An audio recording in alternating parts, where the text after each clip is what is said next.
தமிழ்நாடு அரசின் மக்களை தேடி மருத்துவம் திட்டத்துக்கு ஐநா மன்றம் விருதை வழங்கியிருப்பதாக கூறியுள்ள அமைச்சர் மா சுப்பிரமணியன் 1 கோடி பேர் பயனடைய வேண்டும் என்கிற நோக்கத்தோடு முதலமைச்சரால் தொடங்கப்பட்ட இத்திட்டத்தில் இதுவரை 2 கோடி பேருக்கும் மேல் பயனடைந்திருப்பதாக தெரிவித்துள்ளார்.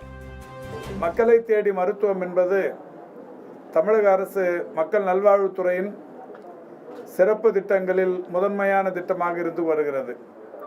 மாண்புமிகு தமிழ்நாட்டின் முதலமைச்சர் அவர்கள் 2021 ஆகஸ்ட் திங்கள் 5ஆம் தேதி கிருஷ்ணகிரி மாவட்டம் சாமனப்பள்ளியில் அந்த திட்டத்தை தொடங்கி வைத்தார்கள்.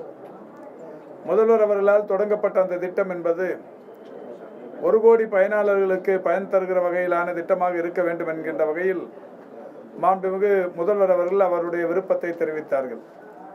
ஆனால் திட்டம் பெரிய அளவில் வெற்றி அடைந்து துறையின் அலுவலர்கள் கடுமையாக உழைத்து குறிப்பாக களப்பணியாளர்களின் அர்ப்பணிப்பு மிக்க சேவை திறனால் இந்த திட்டம் என்பது இன்றைக்கு 2,34,88,431 பேர் பயன்பெற்றிருக்கிறார்கள்.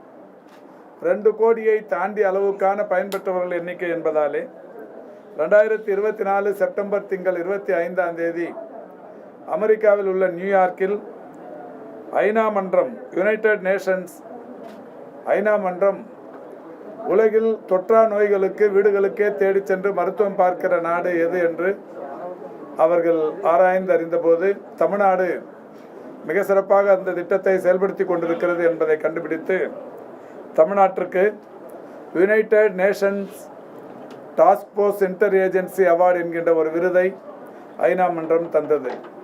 அந்த வகையில் இந்த மக்களை தேடி மருத்துவம் என்பது மகத்தான சிறப்புமிக்க திட்டமாக இருந்து கொண்டிருக்கிறது.